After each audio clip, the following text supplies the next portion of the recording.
ان یہودیوں کی ایک عادت یہ بھی ہوئی کہ وہ بچھڑے کی پوجا میں لگ گئے۔ یہ بچھڑا کیا تھا، کیا پوجا ہوئی، اس کی تاریخ ہے، سورہ بقرہ میں بھی اس کی بات گزر چکی ہے، اور 16ویں پارے میں سورہ طٰہٰ میں بھی اس کا تذکرہ موجود ہے۔ بات در حقیقت یہ تھی کہ موسیٰ علیہ السلام کی جماعت میں سامری نام کا ایک شخص تھا۔ سامری حضرت موسیٰ علیہ الصلوۃ والتسلیم کی امت میں سے ہے اور قریبی تھا۔ جب فرعون کے لشکر نے پیچھا کیا موسیٰ علیہ السلام کی قوم کا، ایمان والوں کا، اور فرعون کا لشکر بہت بھاری بڑا حملہ آور ہوا، موسیٰ علیہ السلام اپنی جماعت کو لے کر کے نکلے۔ اب ایسی جگہ پر پہنچے کہ سامنے سمندر ہے اور پیچھے فرعون کا لشکر ہے، راستے بند ہو چکے تھے۔ آگے جاتے تو سمندر میں ڈوبنا ہے، پیچھے جائیں تو فرعون کے لشکر ہی ہلاک کریں گے۔ تو اس موقع پر اللہ رب العزت نے موسیٰ علیہ السلام کی مدد کے لیے ان پر وحی فرمائی، اے موسیٰ تم اپنے عصا کو سمندر پہ مارو۔ تو حضرت موسیٰ علیہ السلام نے سمندر پہ مارا تو 12 راستے اس میں نکلے، 12 راستے، کھلے ہوئے راستے، ایسے کہ دھول اڑتی تھی سمندر کے درمیان۔ اب موسیٰ علیہ السلام کی امت میں 12 قبیلے تھے، 12 خاندان تھے۔ ان ہر ایک قبیلے کو موسیٰ علیہ السلام نے حکم فرمایا کہ ایک ایک اپنا راستہ لے لے اور نکل جائے سمندر کے دوسرے طرف۔ موسیٰ علیہ السلام کی جماعت ان راستوں پر چل پڑی۔ فرعون کی لشکری پیچھا کرتے کرتے قریب تک آ گئے۔ اب انہوں نے دیکھا کہ موسیٰ علیہ السلام اور ان کی جماعت تو کھلے راستوں میں جا رہی ہے سمندر کے درمیان، تو انہوں نے، فرعون کے تمام لشکریوں نے یہ سوچا کہ ہم بھی ان راستوں پر کیوں نہ چلے جائیں، تو ساری فوج اس راستے پر آ گئی۔ جب یہ درمیان میں پہنچے، اللہ نے سمندر کو واپس پھر سے ملا دیا، جیسا تھا سمندر ویسی، سب کے سب غرق ہو گئے، فرعون بھی اس میں ڈوب گیا، پانی کی موجوں نے اسے غرق کر دیا۔ موسیٰ علیہ السلام صحیح سلامت باہر نکلے۔ یہ واقعہ آپ نے سنا ہوگا اور قرآن پاک میں اس کا تذکرہ آیا ہے۔ اب موسیٰ علیہ السلام جب سمندر کو عبور کر کے دوسری سمت میں آئے تو یہاں اب معاملہ یہ تھا کہ اپنی قوم کو موسیٰ علیہ السلام نے روزہ رکھنے کا حکم دیا۔ یہ عاشورہ کا دن تھا، شکرانے میں انہوں نے روزہ رکھا، عبادت کیا۔ اب اللہ تبارک و تعالیٰ نے آپ کو کوہ طور پر بلایا۔ طور ایک پہاڑ ہے، آج بھی مصر میں سینا ایک علاقہ ہے، اور اتنی لمبی پہاڑیوں کا سلسلہ ہے کہ ختم نہیں ہوتا، تقریباً 100 کلومیٹر تک بھی آپ جائیں تو پہاڑ ہی ہے، بیچ میں کوئی گیپ نہیں ملے گا۔ یہ پہاڑیوں کا سلسلہ ہے، اور انہی میں سے ایک پہاڑ ہے سینا، اس کو طور سینا اس کو کہتے ہیں۔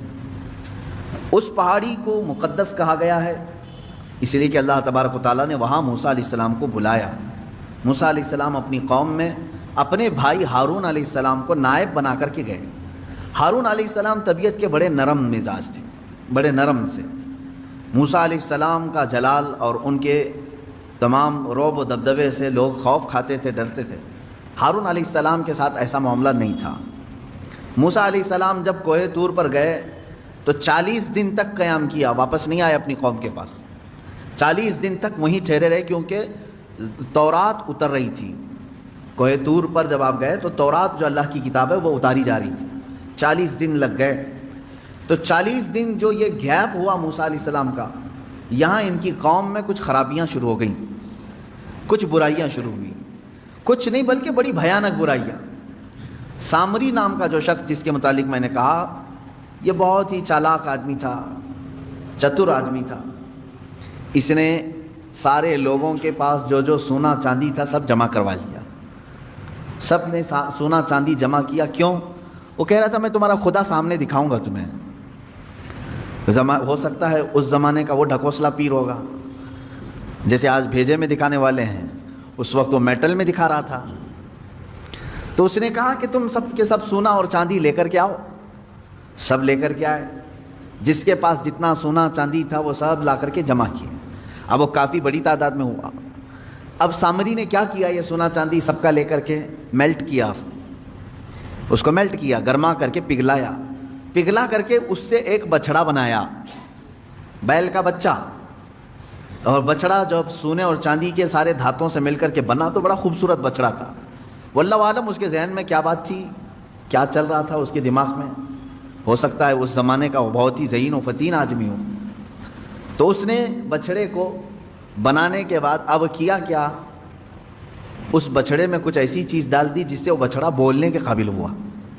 سیل نہیں، بیٹری نہیں یا کمپیوٹر کا زمانہ نہیں، بچڑا صاف بولتا تھا، لوگ اپنی حاجتیں لے کر کے آتے تھے، بچڑا ان سے بات کرتا تھا۔ اب سامری نے کیا کہا، اس بچڑے کو بنا کر کے کہا الہنا و الہ موسیٰ، موسیٰ کا خدا بھی یہی ہے اور ہمارا خدا بھی یہی ہے، موسیٰ طور پر گئے ہیں، خدا ہمارے پاس آ گیا ہے۔ تو سب کے دماغ میں بات آ گئی۔ اس زمانے میں ظاہر سی بات ہے بچڑا بولے گا تو تعجب ہی کی بات ہوگی، 4000 سال پہلے کی بات کر رہا ہوں۔ آج سے آپ میں سے بڑے حضرات بھی یہاں پر موجود ہوں گے، موبائل کا تصور بھی نہیں رہا ہوگا کہ کوئی ڈبہ ایسا ہوگا چھوٹا سا جس میں سے بات آ سکتی ہے۔ فون کو ہی لے کر کے، وائرلیس فون کو ہی لے کر کے لوگ عجب عجب حرکتیں کرتے تھے۔ ہم موبائل کے بھی زمانے کو ابھی دیکھ رہے ہیں نا۔ اب جو بزرگ حضرات ہیں انہوں نے سوچا بھی نہیں ہوگا کہ موبائل بغیر وائر کے کنیکشن کے ایک جگہ سے دوسری جگہ کیسے بات کرا دے گا۔ بات نہیں، پورے ویڈیو کر کے ایک دوسرے کو دکھا بھی دیتا ہے۔ یہ چند سالوں پہلے نہیں تھا۔ تو ہمارے جو باپ دادا تھے ان کے لیے تو تعجب کا ہی مقام ہوگا نا۔ اب یہ 3000 4000 سال کے عرصے پہلے کی بات کر رہا ہوں۔ اس زمانے میں اگر کوئی بچڑا بولنے لگے، بات کرنے لگے تو کیا تعجب کی بات نہیں؟ آج بھی تعجب کی بات ہے، جب گنپتی بول رہی ہے یا دودھ پی رہی ہے تو لوگ اس کی پوجا کے لیے ہیں، جاتے ہیں، ہوتا نہیں ہے؟ بات مشہور ہوتی ہے کہیں کہیں کی، ہم تو جا کر دیکھے نہیں ہیں، ہوتا ہوگا، ہمیں تو معلوم نہیں ہے۔ لیکن آج بھی اس ترقی یافتہ زمانے میں بیٹری کا زمانہ ہے، سیل کا زمانہ ہے، الیکٹرانک ساری چیزیں آ گئی ہیں، لیکن اکا دکا خبریں آج بھی کسی گاؤں سے آتی ہیں کہ فلاں بھگوان دودھ پی رہے ہیں یا لڈو کھا رہے ہیں، تو لوگ یقین بھی کرتے ہیں اور اس کی طرف چڑھاوے زیادہ بھی ہوتے ہیں۔ تو اب آپ اندازہ کرو 3000 سال پہلے جب سامری نے بچڑے کو لائیو بولتا ہوا دکھا دیا تو کیا ان کے عقیدوں کا کیا حال ہوا ہوگا۔ اسی لیے میجورٹی اس میں اس کی عبادت میں لگ گئے، بچڑے کی ایسی محبت رچ بس گئی کہ سجدہ بھی اسے کرنے لگے، مانگنے بھی اس سے لگے، اعتکاف بھی کرنے لگے، نظر و نیاز بھی کرنے لگے، منتیں کرنے لگ گئے بچڑے کے سامنے۔ یہ 40 دن میں اتنا سب برا حال ہو گیا۔ ایمان والی قوم کا، فرعون کا نہیں، ایمان والی قوم کا یہ حال ہو گیا۔ موسیٰ علیہ السلام 40 دن کے بعد واپس تشریف لائے۔ اچھا، ان دنوں میں آپ کے ذہن میں یہ سوال آ سکتا ہے ہارون علیہ السلام کیا کر رہے تھے؟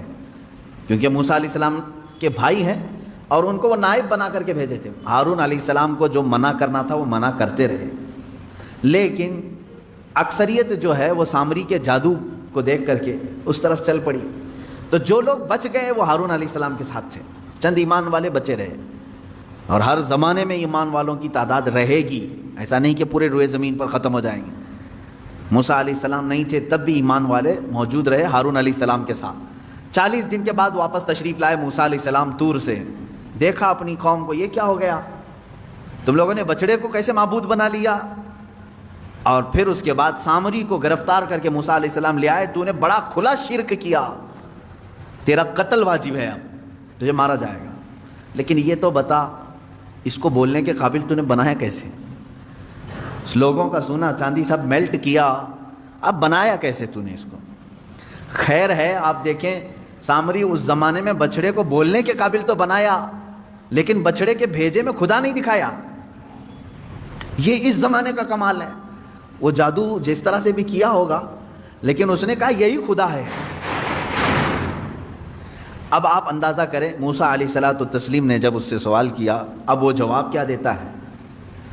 بصرت بما لم يبصروا به فقبضت قبضة من اثر الرسول فنبذتها وكذلك سولت لي نفسي۔ یہ 16ویں پارے میں ہے۔ جب ہم سمندر کا راستہ طے کر کے آگے آ رہے تھے، اس وقت معاملہ یہ تھا، موسیٰ علیہ الصلوۃ والتسلیم گھوڑے پر سوار تھے، موسیٰ علیہ السلام گھوڑے پر سوار تھے۔ اب سامری کہتا میں نے ایک چیز ایسی دیکھی جو لوگوں نے نہیں دیکھی، عام لوگ نہیں دیکھ رہے تھے۔ کیا؟ موسیٰ علیہ الصلوۃ والتسلیم کے گھوڑے کے آگے آگے جبرائیل علیہ السلام چل رہے تھے۔ وہ شاید چاہے وہ گھوڑے کی رسی پکڑ کر کے یا باگڈور سنبھالے ہوئے جبرائیل علیہ السلام چل رہے تھے۔ یہ کہتا ہے سامری مجھے کچھ تو نظر آ رہا تھا کہ کوئی نوری مخلوق آگے چل رہی ہے۔ تو کیا ہوا پھر؟ وہ کہتا ہے کہ میں جبرائیل کے پاؤں کے نیچے کی مٹی اٹھاتا رہا، قرآن میں ہے یہ، جہاں جہاں سے وہ چلتے جا رہے تھے ان کے پیروں کے نیچے کی میں مٹی اٹھا رہا تھا۔ فقبضت قبضۃ من اثر الرسول، اس قاصد اس فرشتے کے پیروں کے نیچے کی مٹی میں اٹھایا، پھر کیا کیا؟ کہا وہی مٹی، اسی مٹی کو لا کر میں نے بچڑے کے منہ میں ڈالا، یہ بولنے لگ گیا۔ اللہ اکبر! یہ قرآن کا فلسفہ ہے میرے عزیزو۔ یہاں سے کئی باتیں ہمیں سمجھ میں آتی۔ یہ کون سا بچڑا تھا جس کا تذکرہ چل رہا ہے یہاں پر؟ وہی بچڑا ہے۔ اب عبادت اتنے سارے لوگوں نے کیوں کیا یہ بھی آپ کو سمجھ میں آ گیا۔ اس زمانے کا وہ بہت بڑا کمال تھا، بہت بڑا۔ اس زمانے میں کمال سمجھتے ہیں، کہہ تو رہا ہوں میں، بھگوان جب دودھ پینے لگے، لڈو کھانے لگے، تو اس زمانے میں کمال سمجھتے ہیں۔ 3000 سال پہلے کیا حال ہوگا؟